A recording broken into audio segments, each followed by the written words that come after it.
여러분, 우리 대한민국이 좌초의 위기에 처해 있습니다. 싸우다 너무 싸웁니다. 진영 논리에 갇혀 있어서 과거에 집착할 뿐 미래로 나갈 줄 모릅니다. 이래가지고 나라가 망합니다. 2조 말기에 사색 당파 때문에 나라를 빼앗긴 그러한 우리 민족입니다. 지금이 그때와 다르다고 생각하십니까, 여러분? 저는 전혀 다르지 않다고 생각합니다. 걱정이 많습니다. 6.25를 겪었고 4.19 혁명을 겪었고 그리고 5.16 혁명을 겪었던 저와 같은 세대는, 그리고 중동에서 그 정말 뜨거운 열사의 그 사막에서 모래 섞인 그 밥을 먹으면서 건설에 임했던 저희 같은 세대는 정말로 느끼는 바가 많고 걱정이 많이 됩니다. 이럴 때일수록 지식인들이 나라를 위해서 말씀들을 해주셔야 된다고 생각합니다. 마침 최진석 교수의 올해와 같은 고함이 있어서 여러분들께 전달해 드리고자 합니다. 다들 이 말씀을 새겨서 과거에 매몰되지 말고 진영 논리에 매몰되지 말고 앞을 향해서, 미래를 향해서 우리가 다리를 놓는 그러한 역할을 해주기를 바랍니다. 이제는 끝나가자. 최진석 교수의 강연입니다. 대한민국 과거 여러분, 그동안 수고 많으셨습니다. 대한민국 미래 여러분, 환영합니다. 이제는 건너가야 합니다. 기적의 역사를 썼던 대한민국이 생각의 한계에 갇혀 20년 이상을 우왕좌왕하고 있습니다. 세상은 모든 문제를 정치로 해결하도록 진화했지만 대한민국의 정치는 이게 나라냐와 이건 나라냐라는 맹목적 싸움으로 서로 적대감만 키우며 세월을 보내고 있습니다. 심지어 적대적 공전 말고는 다른 정치를 할 줄 모르는 사람들 같습니다. 정치가 대한민국 발전에 발목을 잡고 있습니다. 정치는 정치인 그들만의 리그로 전락했고 국민은 눈살을 찌푸리면서도 어쩔 수 없이 끌려가야만 하고 국민의 삶이나 세상의 변화에는 아랑곳하지 않습니다. 편을 갈라 진영 싸움만 하다가 임진왜란을 겪었습니다. 임진왜란을 겪고도 반성하지 않고 진영 싸움만 하다가 식민지가 되었습니다. 식민지 경험을 치욕으로 여기며 거기서 한 줌의 생각이라도 얻은 정치인들이라고 여길 수가 없습니다. 한국의 정치 기술자들은 여전히 진영을 나누고 자신의 지지자들을 생각이 끊긴 홍위병으로 길러서 연명하고 있는 중입니다. 정치는 막장에 이르고 국민은 외통수에 걸렸습니다. 국가의 추락을 걱정할 정도로 정치가 막장에 이르렀던 나라들에서는 네 가지 현상이 모두 나타났습니다. 극심한 사회분열, 극심한 정치 갈등, 극심한 포퓰리즘, 극심한 부패입니다. 우리 정치 상황은 이 네 가지가 이미 팽배해진 지경입니다. 별 생각 없이 그냥 맹목적으로 사는 사람들은 말할 수도 있습니다. 아니다, 대한민국은 계속 번영할 것이다. 하지만 역사에서는 이 네 가지 현상이 팽배하면서도 번영을 지속한 나라는 단 하나도 없습니다. 지금은 국력을 표현하는 주요 산업 가운데 하나가 반도체이지만 1800년대 후반에는 지하철이었습니다. 1863년에 영국 런던에 세계 최초로 지하철이 생깁니다. 일본 도쿄에는 1927년에 생깁니다. 그런데 아르헨티나 부에노스아이레스에는 도쿄보다 14년이나 빠른 1913년에 생깁니다. 아르헨티나는 그만큼 잘 사는 나라였습니다. 세계 8등하던 나라였습니다. 엄마 찾아 산말리라는 만화를 아실 것입니다. 이태리의 한 어머니가 아르헨티나로 돈 벌러 갑니다. 혼자 남겨진 아들 마르코가 엄마를 너무 그리워하다가 아르헨티나까지 엄마를 찾아가는 여정을 그린 만화입니다. 당시에는 이태리나 프랑스 사람들이 아르헨티나로 돈 벌러 갔습니다. 아르헨티나가 그만큼 잘 사는 나라였습니다. 그렇던 아르헨티나가 지금 어떻습니까? 몇 년 전에 후진국발 금융위기가 났는데, 후진국발 금융위기입니다. 그 발원지가 아르헨티나입니다. 극심한 사회분열, 극심한 정치 갈등, 극심한 포퓰리즘, 극심한 부패로 주저앉았습니다.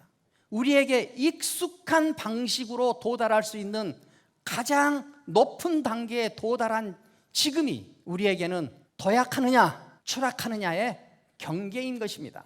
정치가 제대로 작동하지 않으면 추락할 것이고 정치가 제대로 작동하면 도약할 것입니다. 정치는 철학과 함께 태어났습니다. 생년월일이 같습니다. 기원전 6세기 좌우에 시작됩니다. 당시 인간들은 이미 사회를 운영하는 수단으로 주먹을 쓰는 것보다 말로 하는 것이 사회의 건강성과 효율성을 훨씬 더 크게 할 수 있다는 것을 안 것입니다. 정치는 말로 합니다. 말이 말로서 기능을 하는데 필수적인 덕목은 신뢰입니다. 신뢰가 그만큼 중요하기 때문에 신뢰가 지켜질 수 없는 말을 하면 인간으로서는 최소한 부끄러움을 느끼도록 진화했습니다. 그런데 우리 정치에는 수치심이나 부끄러움이 사라졌습니다. 염치가 없습니다. 인간을 동물이 아니라 인간이게 하는 근본적인 덕목을 염치로 보기도 합니다. 염치를 모르면 인간으로서 최소한의 조건도 갖추지 못한 것입니다. 우리는 염치를 모르고 남탓만 하고 거짓말을 밥 먹듯이 하고 내로남불이 일상화된 정치 환경에서 살고 있습니다.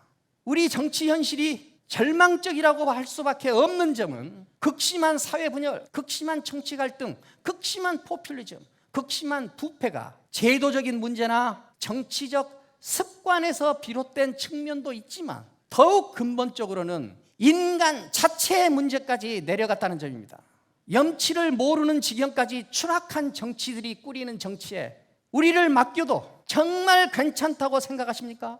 여러분들은 이런 정치 환경 속에서 살아도 정말 자존심이 상하지 않으십니까? 자존감이 유지됩니까? 인간으로서의 최소한의 덕목이 사라지고 네 가지 문제가 팽배해진 것은 그동안 가졌던 상상력과 사명감이 바닥났기 때문입니다. 꿈과 비전이 사라졌기 때문입니다.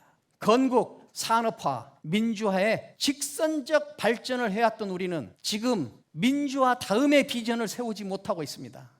비전이 없으면 방황하고 방황이 길어지면 추락할 수밖에 없습니다. 여러분, 그런데 말입니다. 우리가 어떻게 생존해온 민족입니까? 우리가 어떻게 번영시킨 나라입니까?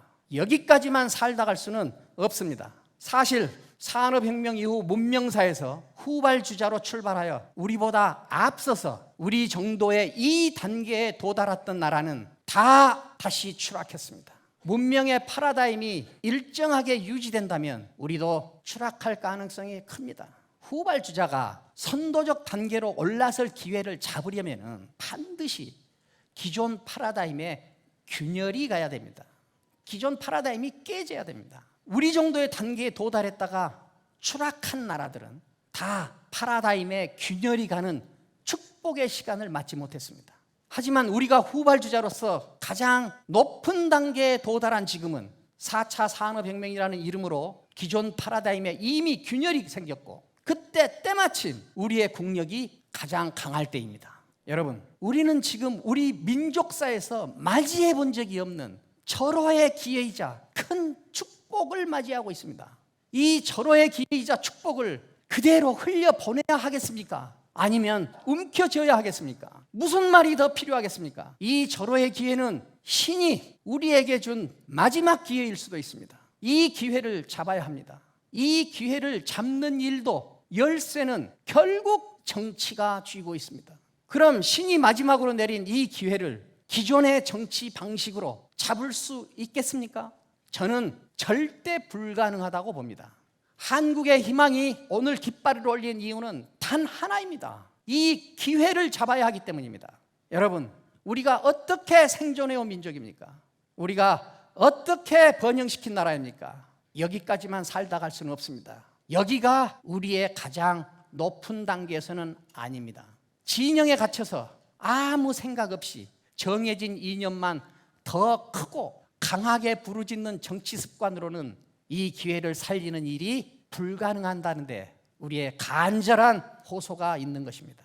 현재 대한민국의 정치와 비슷한 상황이 명나라 만렵에 있었던 모양입니다. 명나라 만렵에 이타고라는 철학자가 고백합니다. 50 이전의 나는 정말로 한 마리의 개에 불과했다.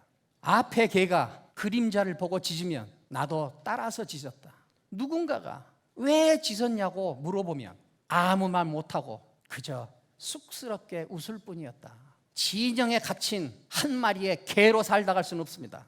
생각이 없으면 진영에 갇히고, 진영에 갇히면 진영이 정해진 주장을 얼마나 크게 재생하는가만 중요하기 때문에 생각할 필요가 없어서 생각은 더 없어집니다. 생각이 없으면 염치도 없습니다.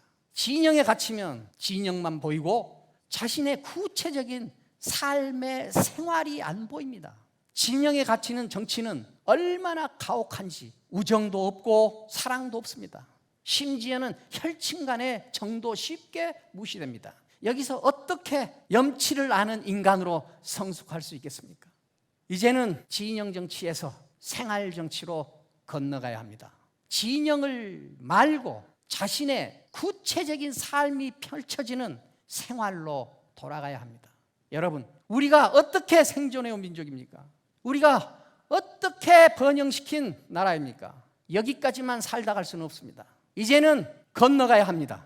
생각의 결과를 받아들이는 삶에서 생각을 하는 삶으로 건너가야 합니다. 지식을 수입해서 쓰던 나라에서 지식을 생산하는 나라로 건너가야 합니다. 추격국가에서 선도국가로 건너가야 합니다. 나쁜 정치에서 좋은 정치로 건너가야 합니다. 진영 정치에서 생활 정치로 건너가야 합니다. 감성 정치에서 과학 정치로 건너가야 합니다. 대한민국 과거 여러분, 그동안 수고 많으셨습니다.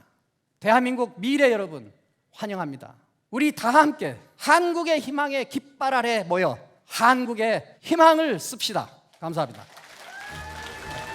최진석 교수님의 한국의 희망이었습니다.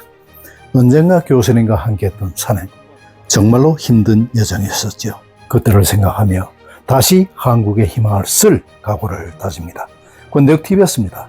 오늘도 행복한 하루 되십시오. 감사합니다. 오늘 보니까 유머가 아니어서 교사 하시는 말씀을 진지하게 받아들이겠습니다. 아니 최근에 이제 그거 소명을 드리기 시작했는데요. 네. 해발만 말씀드리고 그렇게 올라오잖아요. 네. 그럼 내가 꼭 석인 것 같은 느낌. 이게 겹산이라서 능선이 있고 계곡이 있고 능선이 있고 계곡이 겹산이에요. 그러니까 이게 힘든 거야. 을 말하면서 그 정도는 뭐 이렇게 했는데 오늘 보니까 영 생각을 진지하게 받아들이게 됐습니다. 처음이야 처음. 유튜브로 선생님들 치고 올라가는 게 딱 올라가는 대단한 산이. 꼭대기를 갖다 바닥을 찍었다가 꼭대기를 갖다 바닥을 찍었다가 그러니까 내려갈 때 더 겁나는 거야. 이게 내려가면 이만큼 내려가면 얼마나 더 올라가야 되나. 권대욱TV는 우리 사회 지식인들이 자신의 목소리를 내야 된다고 생각합니다. 사회가 혼란할수록 더더욱 내야 된다고 생각합니다. 저 자신도 목소리를 내겠습니다. 그리고 좋은 목소리가 있을 때는 과감하게 옮기겠습니다. 장맛비가 세차입니다. 피해 없도록 주의하시기 바랍니다. 감사합니다.